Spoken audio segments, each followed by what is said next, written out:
कभी कभी राजनीति की सबसे बड़ी हलचल सड़कों पर नहीं बंद कमरों में होती है। शनिवार को कांग्रेस वर्किंग कमेटी की बैठक भी कुछ ऐसी ही रही, जहां एजेंडा कुछ और था, लेकिन चर्चा का रुख अचानक संगठन की आत्मा तक जा पहुंचा।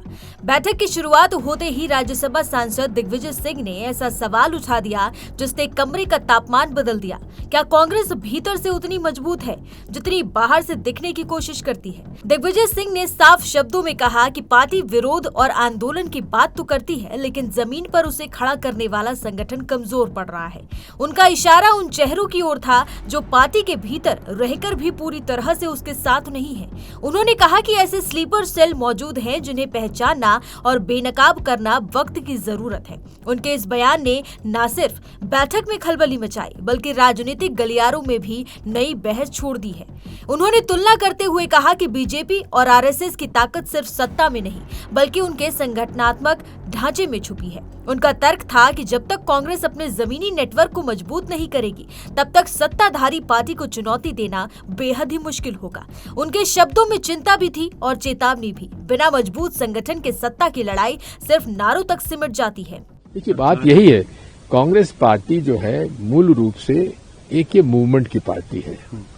अब देखिए, इस मामले में मैं कई बार इस बात को कह चुका हूं कि कांग्रेस पार्टी मूवमेंट की पार्टी तो है और रहना भी चाहिए, क्योंकि हर विषय को मूवमेंट बनाने के लिए, हमें माहौल बनाने के लिए कांग्रेस पार्टी इस मामले में होशियार है। अच्छी तरह से मूवमेंट बन सकता है, बनाते और बनता है। लेकिन उस मूवमेंट को वोटों में परिवर्तित करना, उसमें हम कमजोर पार हो जाते हैं। लेकिन सर, आप सीडब्ल्यूसी के सदस्य रहे हैं, कई राज्यों के प्रभारी रहे। क्या वजह है कि ये बात आपकी कांग्रेस नेतृत्व तक नहीं पहुंच पा रही है? क्यों नहीं पहुंचे? कहना पड़ रहा है ये सब चीजें। तो क्या क्यों नहीं पहुंचे? जब आप मुझसे पूछ रहे हैं तो पहुंच नहीं रही है। एक और बात सर, जो बड़ी महत्वपूर्ण बात है, संगठन सृजन का कॉल लिया गया, कहा कि जिले को मजबूत करना है, जिले को सशक्त करना है। इस चीजों में कहीं ना कहीं आप देखते हैं क्या ये चीजें सही जा रही हैं? पहली बात सर। और दूसरा मेरा सवाल, आप ही के प्रदेश के अंदर बाकायदा जब राहुल गांधी गए, कई नेताओं ने इसी चीज के ऊपर रोष प्रकट किया था जो सामने आई थी। देखिए, ऐसा है, कमी है ऐसा है, जब भी नियुक्तियां होती हैं तो 25-30% में रोष होना स्वाभाविक है, क्योंकि महत्वाकांक्षाएं लोगों की होना स्वाभाविक है। लेकिन ऐसा कुछ नहीं है जिससे कि कहीं फर्क पड़ा हो। सही हुआ है।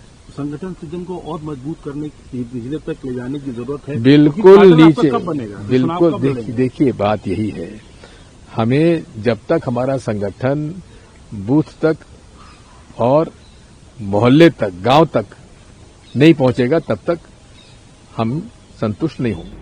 बैठक में संगठन महासचिव केसी वेणुगोपाल ने जवाब देते हुए कहा कि पार्टी संगठन सृजन को लेकर लगातार काम कर रही है, लेकिन उस मेहनत को कार्यकर्ता और नेता सोशल मीडिया तक पर आगे नहीं बढ़ा रहे। इसी बात पर दिग्विजय सिंह ने फिर दोहराया कि समस्या सिर्फ प्रचार की नहीं, बल्कि भीतर बैठे उन लोगों की है जो संगठन को कमजोर कर रहे हैं। इस बैठक से पहले दिग्विजय सिंह का एक सोशल मीडिया पोस्ट भी चर्चा का विषय बना। उन्होंने प्रधानमंत्री नरेंद्र मोदी की एक पुरानी तस्वीर साझा करते हुए आरएसएस बीजेपी के संगठनात्मक मॉडल की तारीफ की थी। उनका कहना था कि कैसे एक साधारण स्वयंसेवक से कोई मुख्यमंत्री और फिर प्रधानमंत्री बन गया। यही संगठन की असली ताकत होती है। इस पोस्ट ने कांग्रेस के भीतर असहजता पैदा की, जबकि बीजेपी ने इसे राहुल गांधी के नेतृत्व पर अप्रत्यक्ष सवाल के रूप में पेश किया। सूत्रों के मुताबिक इस बैठक का असली मकसद 5 जनवरी से मनरेगा को लेकर प्रस्तावित आंदोलन की रणनीति तय करना था, लेकिन जब चर्चा संगठन विकेंद्रीकरण और आंतरिक कमजोरियों पर चली गई, तो कुछ वरिष्ठ नेताओं ने दिग्विजय सिंह से विषय पर लौटने की अपील की। यहाँ तक कि कांग्रेस अध्यक्ष मल्लिकार्जुन खड़गे ने भी बीच में हस्तक्षेप करते हुए कहा कि वो अन्य नेताओं की राय भी सुनना चाहते हैं। ये पूरा घटनाक्रम कांग्रेस के भीतर चल रही उस बेचैनी को उजागर करता है जो सिर्फ सरकार के खिलाफ नहीं है, बल्कि खुद को मजबूत करने को लेकर भी है। सवाल अब सिर्फ मनरेगा आंदोलन का नहीं है। सवाल ये है कि क्या कांग्रेस आने वाले समय में अपने संगठन की कमजोर कड़ियों को पहचान पाएगी, और क्या बंद कमरे में उठी ये आवाज पार्टी के भविष्य की दिशा तय करेगी।